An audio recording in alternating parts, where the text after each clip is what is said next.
Créé en 2012, l'ISFC connaît sa deuxième relégation à l'issue de la saison 2024-2025. Pourquoi un tel recul d'un club qui semblait être le plus prometteur du football ivoirien? Pour répondre à cette question, nous recevons pour vous, mesdames et messieurs, le président fondateur de l'IS de Sassandra, M. Dia Mamadou. Bonjour, président. Bonjour Patrick. Alors, président, à la suite de l'élection du président de la Fédération ivoirienne de football, le club, l'IS FC, semblait être l'un des plus populaires de Côte d'Ivoire.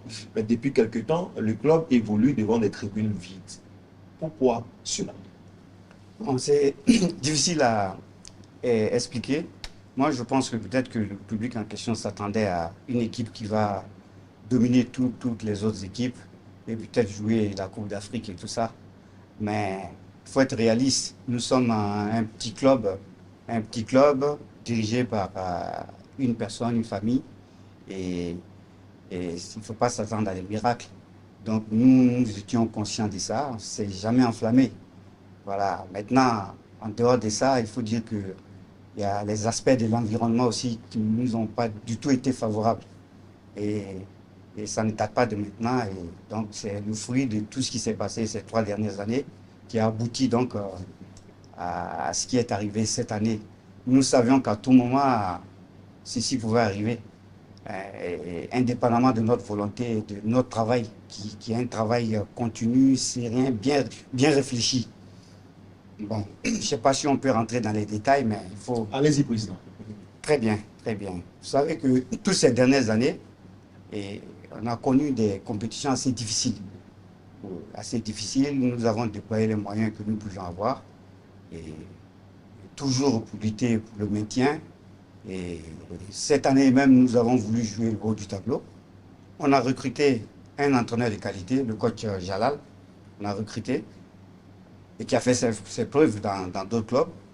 Nous avons recruté énormément de joueurs de qualité d'ailleurs. Et nous avons trouvé un site d'entraînement qui répondait aux standards des clubs européens, notamment à Brofotoumé, chez le FC San Pedro. On payait très cher d'ailleurs pour s'entraîner, et ce qui est normal parce que je voulais réunir toutes les conditions pour que le club puisse franchir un niveau. Et contrairement aux autres années, eh ben, c'est l'année où on a mis le plus de moyens que ça n'a pas donné les résultats qu'on escomptait. Et ça, c'est le sportif. Maintenant, le reste, c'est lié à ce que certains vont appeler les détails. Mais pour moi, ce n'est pas les détails. Vous savez comment se passent nos championnats. Nos championnats, moi, je n'ai pas peur de le dire. Les classements que vous voyez, ce n'est pas des bons classements. C'est des classements qui ne tiennent pas c'est pas le sportif seulement qui prédomine. Qu'est-ce qui prédomine, finalement? Ben, moi, je pense que ça, je me retiens quand je veux parler, mais vous-même, vous savez, vous avez vu des matchs à la télévision où il se passe des choses scandaleuses. Et puis là, on regarde, personne ne bouge. Vous avez vu, je n'ai pas peur de le dire, le match de montée entre le leader et qui s'est passé devant les caméras. Et tout le monde a vu ce qui s'est passé. Et si je ne me trompe pas, même le président de la commission centrale de l'arbitrage, en sortant de ces matchs, il a pondu une phrase, un discours qui a été effacé après. Vous voulez parler de Bonaventure Kalou? Oui, bien sûr, que j'ai quelqu'un que j'apprécie beaucoup, qui est vraiment un bon petit frère avec qui je m'entends très bien, que j'admire beaucoup, mais malheureusement, je pense que peut-être qu'il travaille pas, qu'on m'empêche de travailler, parce que le garçon que je connais là, de valeur, là, par rapport à ce qui est pondu dans la commission, ça lui ressemble pas. Ça lui ressemble pas. Et ça, vous allez demander à tous les présidents des clubs, ils vont vous le dire, peut-être qu'ils ne viendront pas devant la caméra pour parler comme je le fais moi aujourd'hui. Mais moi, je le fais parce que je pense que je suis à un âge où il faut dire ce qui ne va pas. La Côte d'Ivoire, c'est notre pays. L'État a investi beaucoup d'argent pour le développement du football. Et le football procure beaucoup de joie, beaucoup de dignité pour notre pays. Mais il y a une plaie dans notre football local, c'est l'arbitrage. Et je vous dis, ce n'est pas parce qu'on n'a pas de bons arbitres, hein. Nous avons de très bons arbitres. Je vous dis, si on vous désigne Vleyi, Tanguy ou Traoré Kalilou sur votre match, vous dormez tranquille. Ce sont de très bons arbitres. Il y a Point Clément, ce sont tous les deux. Moi, je cite les noms. Mais par contre, s'il y a des arbitres, si on vous les désigne, vous savez que ça va être la catastrophe. Comme qui, par exemple? Ah, moi, je connais ces arbitres-là. Et je cite un seulement. Les autres, je préfère ne pas citer. Mais il y a un arbitre qui a sifflé mon match contre Denguele, qui s'appelle Brou Félix. Eh bien, c'était la catastrophe. Hein, et une semaine avant le match, je savais que on préparait quelque chose. Et quand on a désigné le trio arbitral, eh ben, nous avons tous nos amis là-bas. Hein, vous savez, hein, moi j'ai beaucoup d'amis partout. Hein. D'ailleurs, même j'ai très peu d'ennemis. Mais je savais que les gens étaient venus en mission. Et ça n'a pas raté. C'était un match scandaleux. Je les filme, hein, moi j'enregistre tous mes matchs. Je vous dis. Et vous avez entendu, au sortir d'un match, le coach Julien Chevalier, que j'apprécie beaucoup, Le code de la SEC. le coach de la SEC, qui a dit que nous avons joué dans un environnement de quartier, un arbitrage de quartier. En bon français, vous savez ce que ça veut dire. Même la SEC n'est pas épargnée. C'est-à-dire qu'on a l'impression on a une commission où c'est comme si, dans un village, quand on abat un éléphant, chacun vient avec son couteau, il tire. C'est-à-dire que toute personne peut venir actionner à sa guise, le tarif est connu, pour aller tuer un match. Vous voyez ça? Alors, on va me dire que non, mais les autres matchs. Mais on te fait ça sur 4 matchs, 5 matchs, 12 points. Prenez 12 points, vous ajoutez au nombre de points que j'ai. Je suis déjà largement au-dessus du milieu du tableau. Vous voyez? Alors, ajoutez à ça les matchs que j'appelle les matchs à dérangement. Pour ne pas dire l'autre mot, le contraire des dérangements. Je me préserve vis-à-vis de la commission des disciplines. D'ailleurs, même si on me convoque, il n'y a pas de problème, je dirai ce qui se passe. Advienne que pourra. Parce que la vérité de Dieu, là, elle est là, il faut la dire. Vous voyez? Et alors, vous ajoutez à ça avec des adversaires contre qui on joue pour le maintien et qui profitent de 3 à 4 matchs à dérangement. Mais c'est vite fait, on ne peut pas échapper. J'ai échappé les 3 autres années passées. Mais cette année, eh ben, malheureusement, je me suis trouvé au endroit où je ne peux plus échapper. Et c'est arrivé. Alors, comment voulez-vous que je lutte avec ça pour montrer un visage qui me permette de poursuivre la politique de développement de mon club? Mais nous, là, nous, on investit de l'argent. Moi, si je vous dis ce que j'ai mis dans le football, dans mon club depuis 2012, ça dépasse largement le milliard et quelques. Ça vient d'où? C'est de l'argent. J'ai travaillé. Moi, j'ai toujours travaillé dans ma vie pour gagner. Et j'ai investi pour une cause, pour former des enfants. Si je me suis dit qu'on pourrait créer un club moderne chez nous à Sassandra. Il y a plein d'autres aspects. Hein. Aujourd'hui, on m'impose d'aller jouer à San Pedro. Est-ce que vous savez qu'à San Pedro, aucun club n'a un terrain d'entraînement, ne serait qu'un petit terrain d'entraînement? Allez demander aux locaux, s'entraînent où? Alors, président, on va revenir là-dessus. Alors, vous accusez l'arbitrage d'être l'un des responsables de la situation de liste Sassandra. Alors, nous avons écouté le président de la Ligue professionnelle qui a indiqué que sur 909 matchs au total de la Ligue professionnelle, il n'y a eu que 10 réclamations devant les juridictions compétentes. Est-ce que vous avez saisi les juridictions compétentes pour vous plaindre de votre situation? Alors moi, je vais vous dire, hein, moi je suis franc dans ce que je fais. Quand ça va, je dis. Quand ça ne va pas, je dis. Alors moi, je vous dis, j'ai une amitié sincère, une fraternité avec le président de la fédération. Et c'est quelqu'un qui m'écoute. Quand ça ne va pas, c'est la première personne que j'appelle pour exposer ce qui ne va pas, le plus sincèrement du monde. Le président de la Ligue professionnelle, j'avais une amitié sincère avec lui. Pourquoi je dis j'avais? Parce que je suis dessus, je le dis. Et quand ça ne va pas, je l'interpelle sur tel aspect. Ça ne va pas. OK? Et ça, c'est ce qu'on fait. Maintenant, sur un match qui s'est passé, et demander de faire un courrier pour une réclamation à la commission centrale. Mais tu as fait une réclamation à la personne qui est la cause de ce qui se passe. Vous parlez de qui? Ça va aller où? Ça va aller où?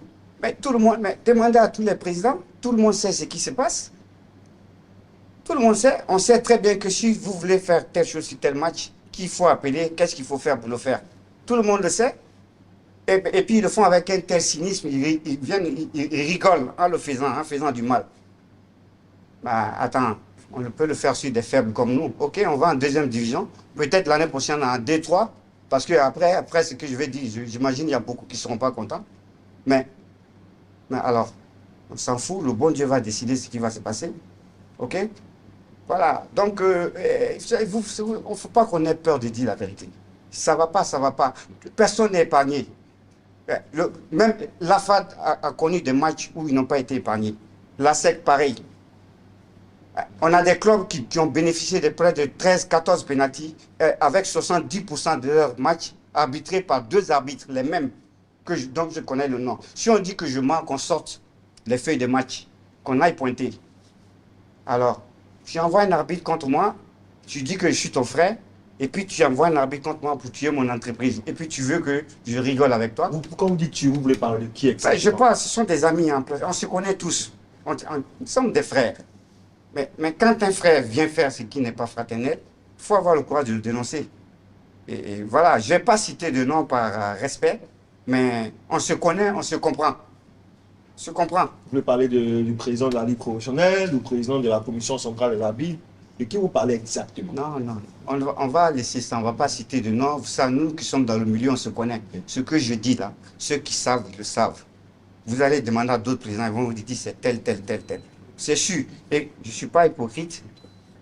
Ce que j'avais, je l'ai dit à mon grand frère Idriss Diallo, que j'apprécie, avec qui j'ai une franche communication.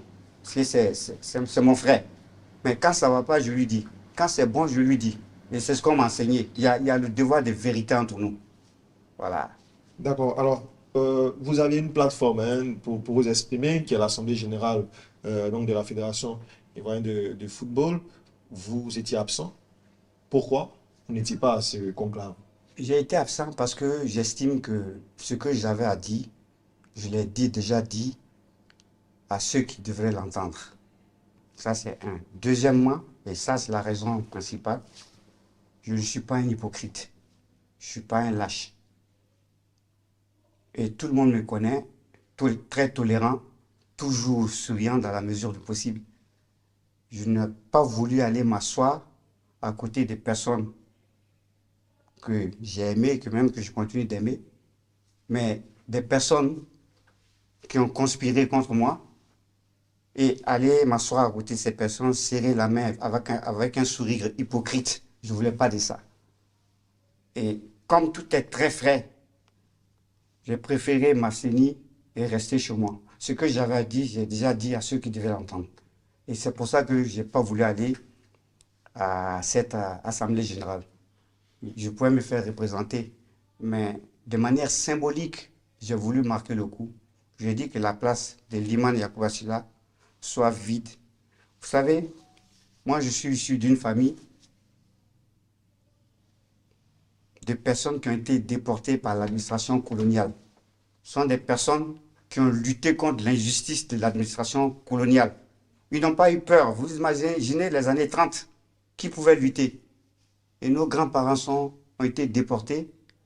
Ils ont lutté contre l'administration coloniale et ils ont milité pour l'indépendance de la Côte d'Ivoire en aidant le président Faure-Boigny. Dans la vérité.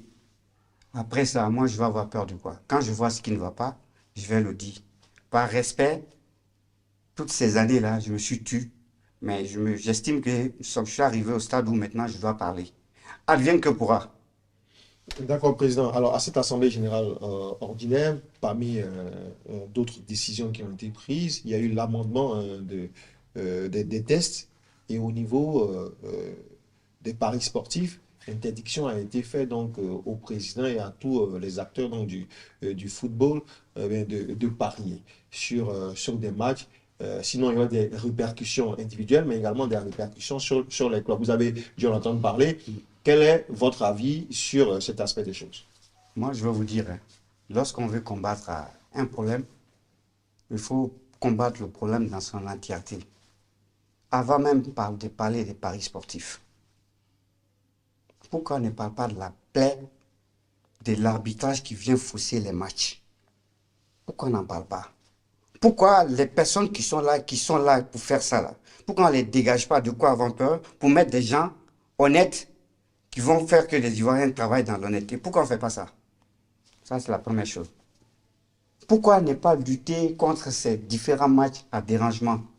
C'est pire. L'impact de ces matchs-là, c'est pire que les paris. Et les paris sportifs, là, ça vient en troisième position de ce qui ne va pas.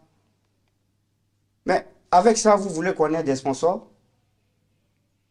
Avec ça, on veut que le football s'enrichisse. Aujourd'hui, là, Nice est descendu. Pour la saison qui arrive, là, je perds 200 millions. Tous les sponsors vont partir. Sauf ceux qui seront gentils parce qu'ils vont trouver que peut-être que Dia Mamadou est sympathique. Mais tout ce qu'il faisait là, moi j'investissais dans le football. Je remettais ça aux enfants qui vivaient décemment. Je construisais chez nous à Sassandra. Hein? Mais alors, pourquoi on ne résout pas le problème dans son entièreté? Pourquoi seulement essayer d'attaquer certains problèmes pour donner l'illusion qu'on résout les problèmes? J'ai dit non, moi je ne suis pas d'accord. Je ne suis pas d'accord. Et ça, je le dis, je pense que même je vais écrire ces différents points-là pour transmettre ça au président de la fédération. Hein, et j'espère qu'ils vont le laisser travailler parce que j'estime qu'il est sincère avec moi. Sauf si on vient me prouver le contraire. Voilà.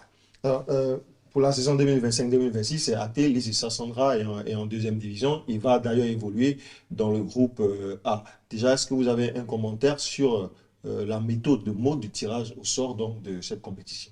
Moi j'estime qu'il y a une aberration.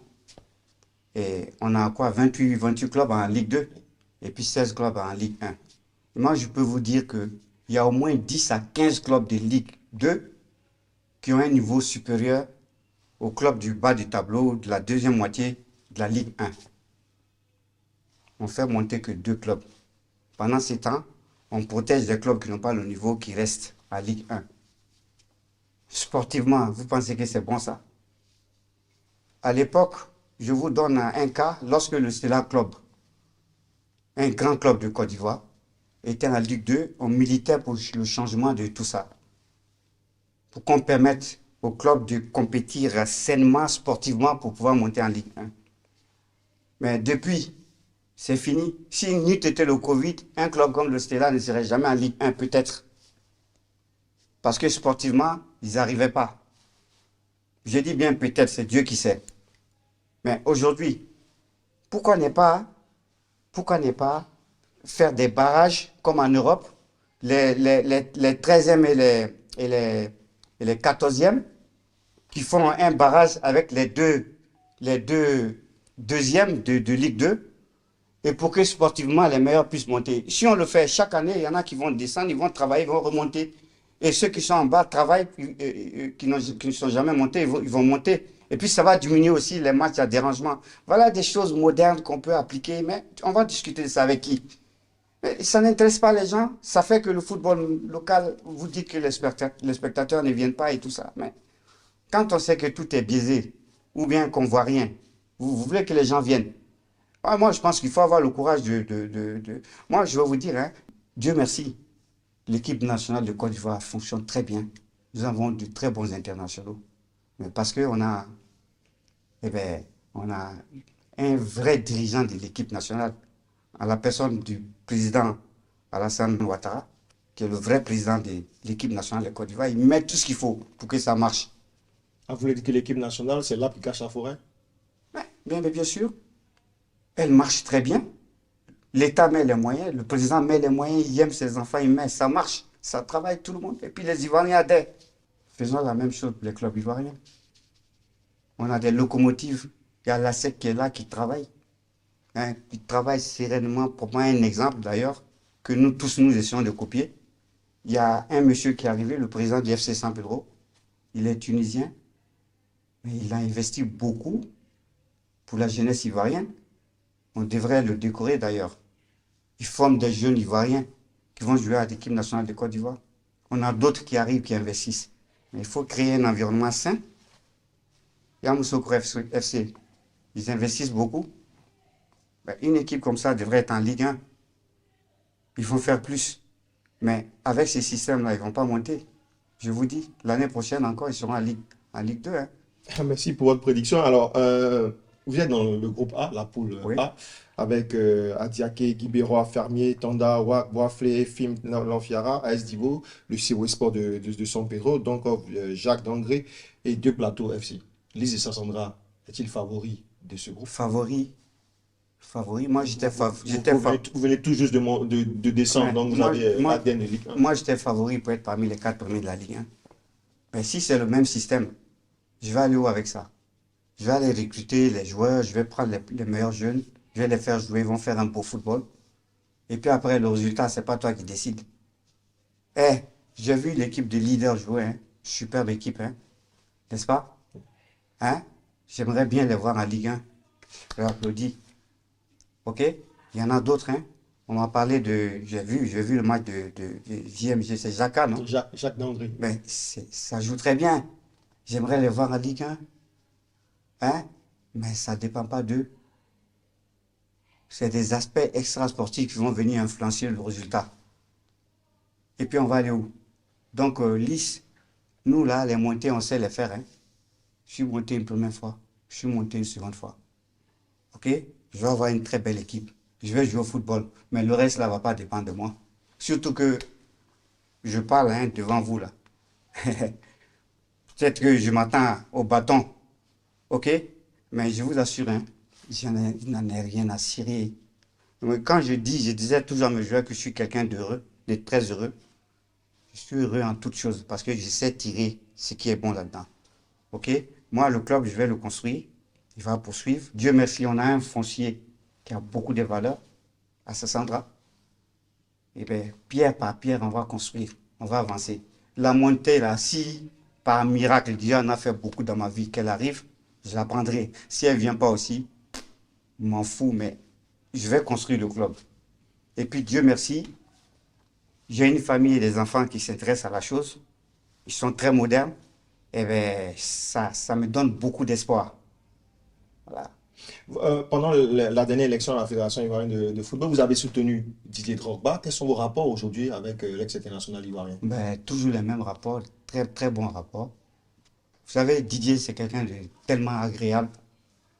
Et on ne se voit pas beaucoup, mais les rares fois où on se voit, on se parle, c'est toujours la joie. Mais maintenant, on ne parle plus de football, hein. Ça, je pense que, à mon avis, c'est derrière nous. Je ne pense même pas que Didier soit encore intéressé par la fédération. Je ne le pense pas, en tout cas. En tout cas, si ça avait été le cas, je pense que peut-être on se serait vu ou on en aurait parlé depuis. Sauf si on vient me prouver le contraire. Voilà. Alors, vous indiquez que Didier ne serait pas candidat. 2026 arrive très vite. S'il était candidat, vous serez encore l'un de ses soutiens? Bon, je pense que là-dessus, il va falloir qu'on ait une discussion franche. D'abord, il faut qu'on fasse le bilan de ce qui n'a pas marché et voir qu'est-ce qui va changer par rapport à ça. Et puis, en toute honnêteté, lui voir si ça peut se faire, s'il a des chances de gagner ou pas. Et avec honnêteté, faire le bilan de ça pour pouvoir prendre la décision. Mais on ne va pas le faire comme ça sous le coup de l'émission ou de l'amour qu'on a pour lui. Tout le monde l'aime, vous savez, hein. Il ne faut pas venir me demander ça. Moi, je suis un fou de Didier Drogba, vous le savez, hein. Et pour moi, c'est mon neveu, c'est pas autre chose, hein. Vous voyez, donc, euh, ce serait quelque chose à étudier, à mon avis, avec tous les autres. Malheureusement, c'est une grande perte pour nous. Le grand frère Abdoulaye Koné n'est plus là, que Dieu ait pitié de son âme. Mais un bon guide, c'est lui qui aurait su nous guider sur ce qu'il fallait faire. Alors, dernière question. Lise et Sandra, le championnat reprend très bientôt. Vous démarrez la préparation, les entraînements. Quand, où, avec quel entraîneur et avec quel joueur? Nous n'aimons pas chambouler les choses chez nous. On est constant dans ce qu'on fait. Et nous sommes toujours ensemble. Ça va pas, on reste ensemble. C'est rare qu'on aille prendre un élément extérieur pour venir. Il faut aussi quelqu'un vient, il doit rentrer dans le moule. Il est évident. Peut-être qu'on va avoir quelqu'un d'autre avec nous dans l'encadrement technique et tout ça, mais ceux qui sont là sont en place, ils connaissent la maison. C'est notre base, c'est notre assurance d'abord. Maintenant, il faut trouver des éléments pour venir à améliorer ce qui existe. Donc, nous faisons la réflexion, on va prendre les décisions qu'il faut. Mais pour l'instant, on démarre comme ça, avec l'équipe qui est en place, qui travaille d'ailleurs. Vous savez, nous, on a arrêté, le championnat a arrêté, mais nous, depuis longtemps, on a commencé les détections. Parce qu'il faut rajeunir l'équipe. On a même fait une détection au Burkina, ici aussi en Côte d'Ivoire. On continue. On était au TIFOP. Et puis, Dieu merci, nous avons des très bonnes alliances avec les petits centres de formation. Il y en a beaucoup qui font du bon travail. Et nous avons de très bonnes collaborations, gagnant-gagnant avec ces centres. Et ça fait que, bon, nous sommes dans un plan de rajeunissement de l'équipe avec des cadres qui vont rester. Et puis voilà. Vous reprenez quand les entraînements? Bon, en principe, je pense que d'ici vendredi, je pense que c'est ce qui était prévu. Et ça reste à valider avec déjà le noyau qui est là. Et sinon, au plus tard lundi. Merci beaucoup, Monsieur Dia Mamadou, président de l'IS Sassandra, de nous avoir accordé cet entretien. C'est la fin de cet échange avec le président de l'IS de Sassandra. J'espère que ces échanges ont été enrichissants en renseignements et en enseignements. Et à très bientôt pour un autre numéro de l'entrevue sur Sport Ivoire TV.